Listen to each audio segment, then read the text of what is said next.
This week, I want to talk to you about these two Brits. Nice jab there from the champ.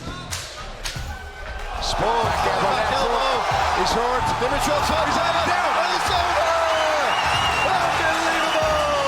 That's what he should be doing though. Because Neves is big and explosive, and he will get tired. Look at this. Oh, Neves is eating some big shots. He's trying to cover up here. Oh, he's gonna try to get up. He's underneath the neck. Oh, it's this over. It's deep. Yeah, this is done. That's a squeeze.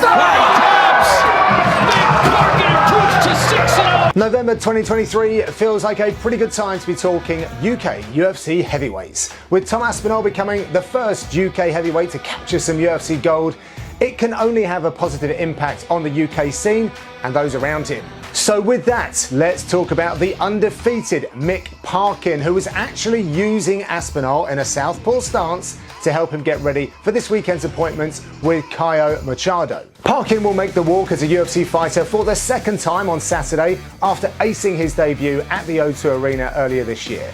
He has, however, previously fought at the Apex when he overcame an early onslaught to secure a UFC contract with a finish. The Sunderland man is currently 7-0 and I'm enjoying learning about all his fighting tools. The Contender Series bout was a bit chaotic, but he showed an ability to weather the storm and take the fight into a place he could control, so showed some good intelligence. His UFC debut was in front of a lively crowd at the O2 Arena, a quite different environment, but Parkin stayed relaxed, controlled, and showed us a really nice kickboxing game, particularly the use of the jab and low kick.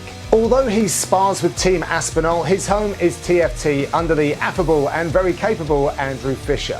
Also in the gym is UFC vet and KSW superstar Phil DeFries, so the 28-year-old has some valuable experience around him to help him navigate towards the top of the division. First though, it's the new signee Machado. The Brazilian who fights out of Vancouver brings the heat on fight night with huge looping shots, thunderous body kicks and a Brazilian Jiu-Jitsu black belt. So I'm interested to see how Parkin will tame these attacks and show us some more of his repertoire. A man who has also travelled to Vegas from the UK is CLD, Christian Leroy Duncan. Just take a look at some of these finishes from the Gloucester man and tell me you don't want to see him fight. You can't. CLD is dynamic, fun, explosive, and rarely lets the judges have an opinion. His sporting life started in hoops, where he actually won the national championships at college, but the NBA dream didn't present, so it was MMA's win. A solid amateur pedigree, including medals at the IMAF Euros and Worlds, plus an undefeated stretch at Cage Warriors starching their middleweight division, CLD is rightfully catching the eyes of those in the know.